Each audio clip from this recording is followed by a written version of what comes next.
Hace más de 2500 años, cuando los grandes imperios dominaban el mundo antiguo, el destino de los pueblos cambiaba con cada conquista.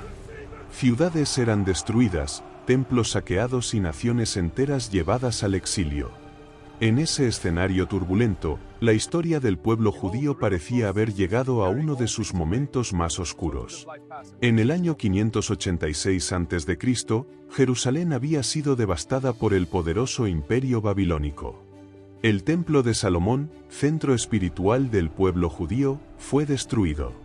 Miles de hombres, mujeres y niños fueron llevados cautivos a Babilonia, lejos de su tierra ancestral.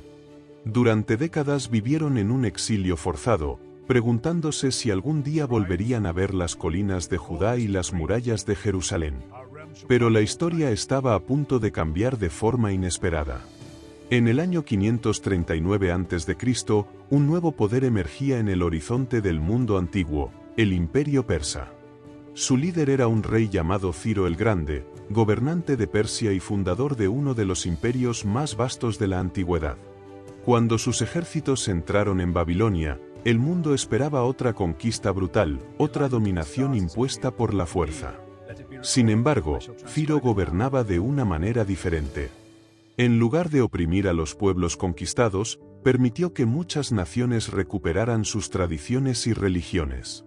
Entre esas decisiones históricas estuvo una que cambiaría profundamente la historia judía. Ciro decretó que los judíos podían regresar a Jerusalén y reconstruir su templo. Para un pueblo que había vivido décadas en el exilio, aquella noticia fue extraordinaria. Las caravanas comenzaron a partir hacia el oeste, cruzando desiertos y montañas rumbo a la tierra que sus antepasados habían llamado hogar. Con ellos llevaban herramientas, animales de carga, según los relatos antiguos, incluso algunos de los objetos sagrados que habían sido saqueados del templo de Jerusalén y devueltos por orden del rey persa. Para muchos judíos, Ciro no fue simplemente un conquistador extranjero. En los textos bíblicos aparece como un instrumento inesperado de la voluntad divina. El profeta Isaías incluso lo menciona como alguien elegido para cumplir un propósito histórico, permitir el regreso del pueblo exiliado. Bajo el imperio persa, la región de Judea comenzó lentamente a reconstruirse. El segundo templo fue levantado en Jerusalén, y líderes religiosos como Esdras y Nehemías guiaron el renacimiento espiritual y cultural de la comunidad.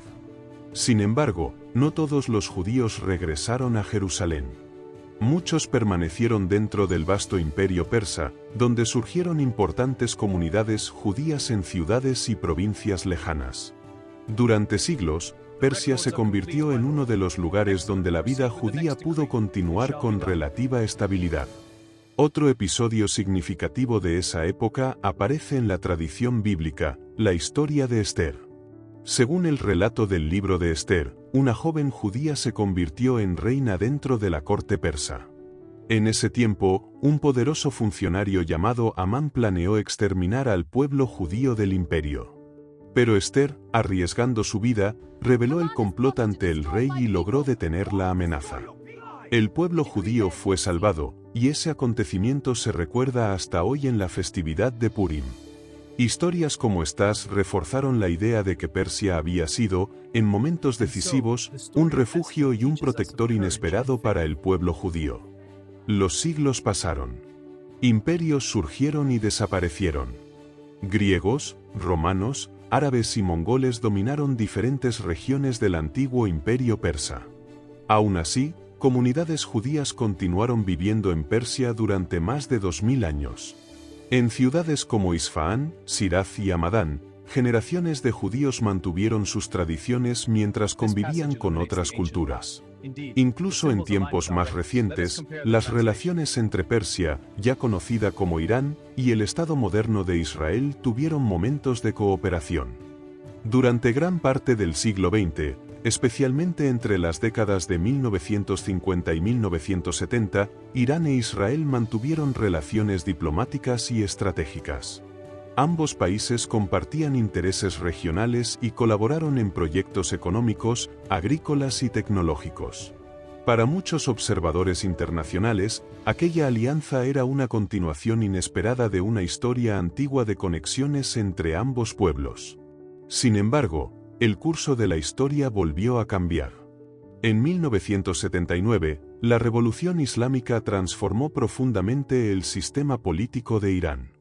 El nuevo gobierno adoptó una postura muy crítica hacia Israel, y las relaciones entre ambos países se rompieron por completo.